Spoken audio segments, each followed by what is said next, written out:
Put that body on me. Come on now, follow my lead. Come on now, follow my lead. Assalamualaikum warahmatullahi wabarakatuh.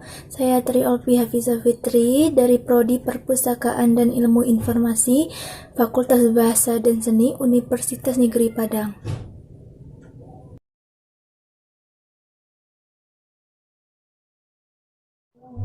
Kendurisko adalah rangkaian acara adat berupa peringatan atau kenduri yang dilaksanakan oleh masyarakat suku Kerinci di Provinsi Jambi. Acara ini juga disebut dengan istilah kenduri pusako atau pusaka. Istilah sko berasal dari kata saka, berarti keluarga atau leluhur dari pihak ibu, dan biasa disebut dengan halifah yang dijunjung dan waris yang dijawab. Sko sendiri dibagi menjadi sko tanah dan sko gelar, di mana sko gelar dapat diberikan oleh ibu kepada saudara laki-laki dari pihak ibu atau mama. Pada acara ini terdapat dua agenda pokok, yaitu acara untuk menurunkan dan menyucikan benda-benda pusaka dan acara untuk mengukuhkan pada orang yang akan menerima gelar adat. Acara penurunan benda pusaka biasanya dilaksanakan tiap setahun sekali atau 5-10 tahun sekali, bahkan 25 tahun sekali.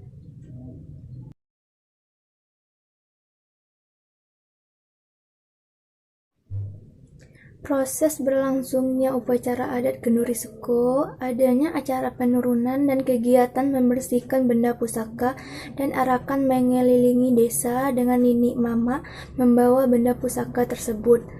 Dalam gambar tersebut menunjukkan masyarakat Kerinci, nini mama membawa peti berisi benda pusaka untuk diarak mengelilingi desa.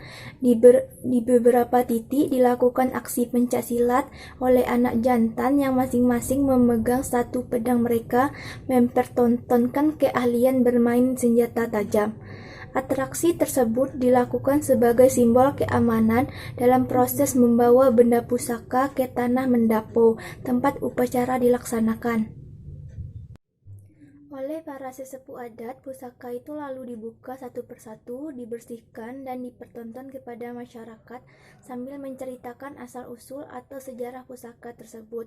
Selanjutnya, tampilan tarian oleh anak Butino masyarakat Kerinci seperti tari persembahan, tari asek, tari rangku, dan tari masal. Kemudian upacara penurunan benda pusaka negeri dari tempat penyimpanan di atas tulok bahe, tula balaho atau loteng tinggi, guna dibersihkan dengan ramuan bermacam-macam limau. Upacara ini dinamai mandai atau malino pusiko. Turunnya benda pusaka tersebut harus cukup genap dapati nini mama dalam kampung atau dusun penyelenggara Kendurisko. Acara yang terakhir penobatan pemangku adat seperti Depati, nini mama, dan tengganai.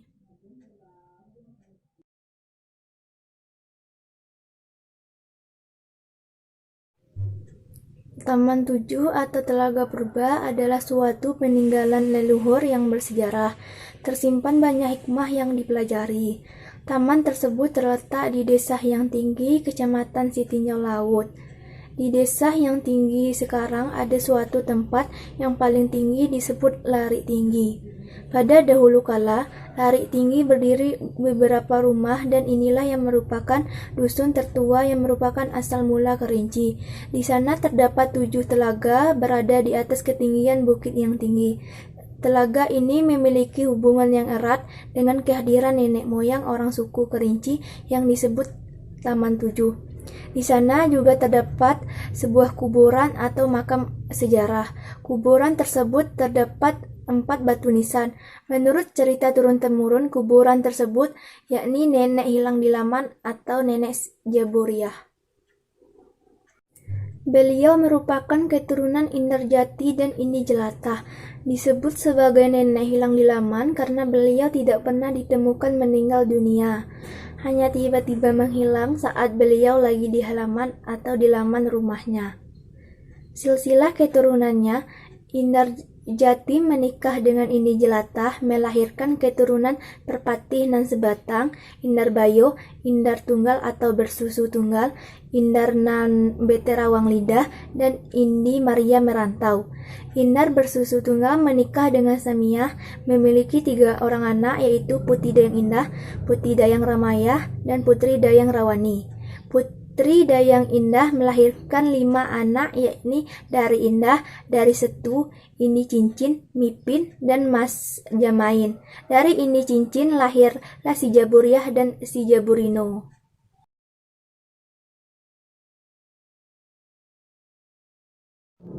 Pembentukan Taman Tujuh berawalan dari Nenek Maharajo di Rajo dan Nenek Indarjati berlayar ke negeri Rum atau Romawi sampai ke Pulau Perca atau Pulau Sumatera sekarang, dan menetap di Gunung Emas atau Gunung Merapi Pariangan Padang Panjang sekarang. Disinilah Indarjati bertemu dengan seorang perempuan yang cantik sebagai penghuni gunung ini. Perempuan tersebut bernama Indi Jelatah.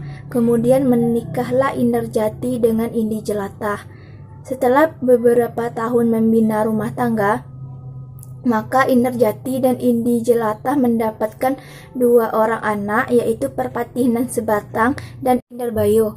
Oleh Indarjati yang senantiasa gaib atau hilang entah kemana, maka pada suatu hari datanglah ia kepada anak dan istrinya, dan bercerita ia pada istrinya bahwa ia telah menemukan suatu tempat atau gunung yang paling tinggi, yaitu Gunung Jelatang namanya. Di tempat itu telah ada manusia yang menghuninya. Ini Jelatah juga ingin melihat gunung tersebut. Mereka yang berangkat ke Gunung Jelatang adalah Indarjati dan istrinya Indi Jelatah serta anaknya yang bernama Indar Bayo. Sedangkan Perpatih nan sebatang tidak ikut karena sudah hampir dewasa. Indarjati telah sampai di Gunung Jelatang dan menetaplah ia di sana. Setelah hari berganti hari, masa berganti masa, dan tahun berganti tahun, maka Indi Jelatah melahirkan pula beberapa orang anak. Salah satunya Indar Tunggal atau Indar bersusu tunggal. Inilah yang biasa disebut nenek bersusu tunggal. Setelah Indar Tunggal dewasa, maka ia menikah dengan perempuan yang bernama Samiah. Di saat keturunan dari Indar Tunggal masih anak-anak, ia selalu mandi di sungai-sungai. Indar Tunggal sangat sayang pada anak-anaknya.